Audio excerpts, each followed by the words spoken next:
hell, laying waste to the Empire and the Soviets. Think you've got the sack to rally our troops?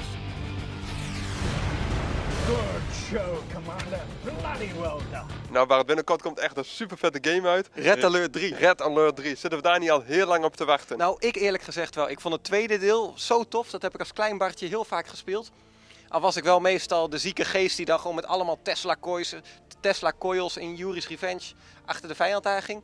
Maar ja, ik zit er echt op te wachten, zo'n derde deel. Red Alert 3 voor de next gen. Ja. Wat kunnen we verwachten? Natuurlijk verbeterde graphics. Ja, maar En wat nog meer? Filmpjes. Filmpjes. Elke Red Alert is natuurlijk met die belachelijke B-filmpjes, maar het is nu weer en daar heb ik zin in. Ik heb zin in een spel wat zichzelf niet serieus neemt, met leuke tussenfilmpjes. Ja, en het is wel grootste die filmpjes, want je hebt nu echt steracteurs die meedoen in die filmpjes. Maar het is toch nog steeds heel erg, ja, eigenlijk B-filmachtig. Een beetje corny, een beetje vet over de top. Generaal in een bunker en dan, oh nee, wat gebeurt er nu? Oh nee, wat gebeurt er nu? En in plaats van dat hij 2 medailles om heeft, heeft hij er wel 100 om. Ja jongen, hij bezwijkt bijna onder het gewicht. Nee, maar gewoon humor en ongein en daar heb ik zin in. Maar we houden de filmpjes, want het gaat natuurlijk om de gameplay.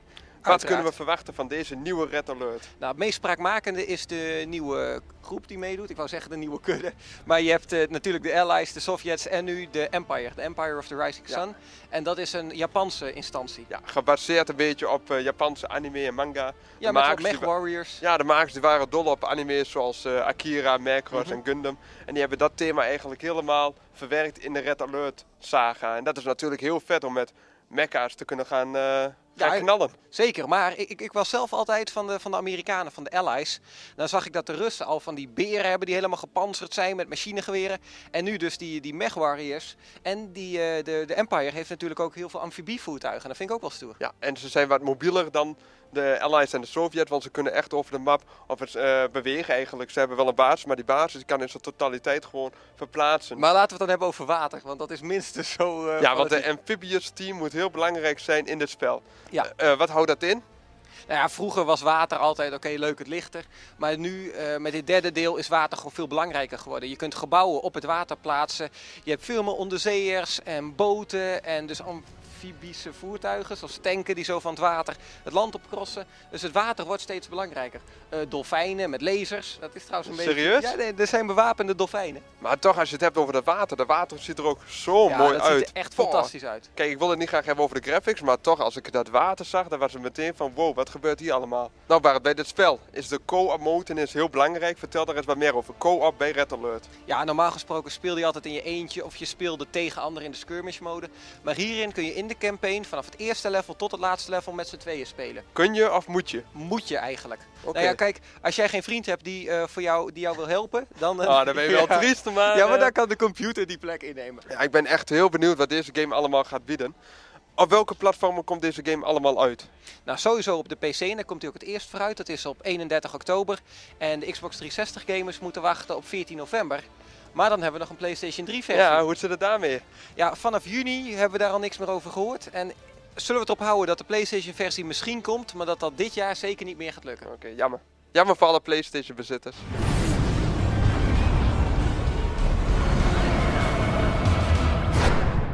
To you.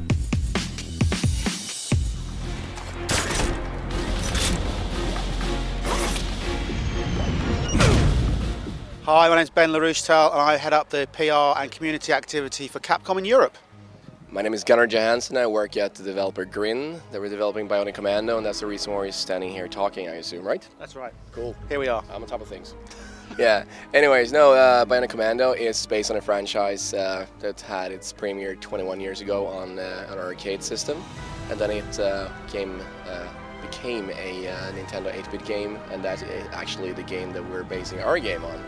And you might know that we also released Bionic Commando Rearmed last week, and that is, as a matter of fact, the #1 selling game on Xbox Live right now. Very happy about that. Yeah.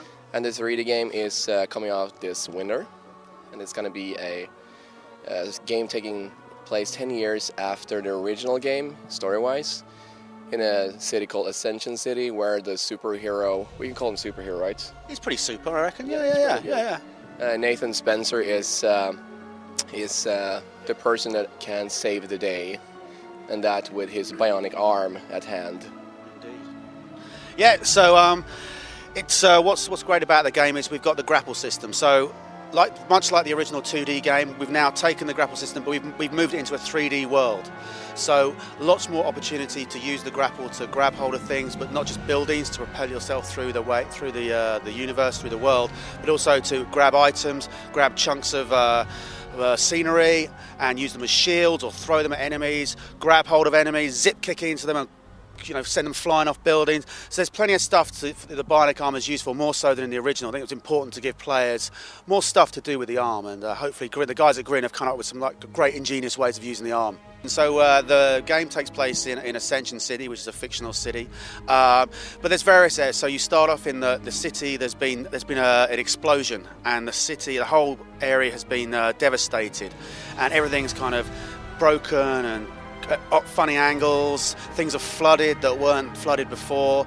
So you've got areas, the main city area, you've got the park area full of trees, full of beautiful scenery. You've got the harbour area, which is full of water as well. So you've got another hazard to worry about, because one thing that is a problem with a big Bionic arm is you can't swim. So if you fall in the water, you've got to quickly grab hold of a building up above you and pull yourself out. So there's a lot of mixture of environments, a lot of mixture of weapons to use within those environments as well. So hopefully we've got something that will really keep the players entertained as they play through the game. And this at Leipzig here, we've been able to show the multiplayer for the first time. So playing against each other, and the multiplayer is actually a great thing for to show off the game. The multiplayer is added with the use of the arm. You can come from all directions. You can arrive from above, or swinging from underneath and coming up from a building, which makes it you're never safe. You have to move around. Yeah. There's no camping in Bionic Commando multiplayer at all. So you've got to keep on the move the whole time, and not just keep on the move, but keep looking around. But not, as Gunnar's already said, not just to your side, and in front of you, but behind you and underneath and up above as well. So it's going to be for the sharp-witted players for sure. It's basically I don't know if it's sexy to call it the standard modes for multiplayer, but the modes that people are familiar playing, but the addition with what the arm, with the swing, what it brings there, because as Ben said before, you use the arm for so much more than transportation. You move around quickly. If you're up in the air and you want to go down quickly, you shoot it down and you zip yourself down.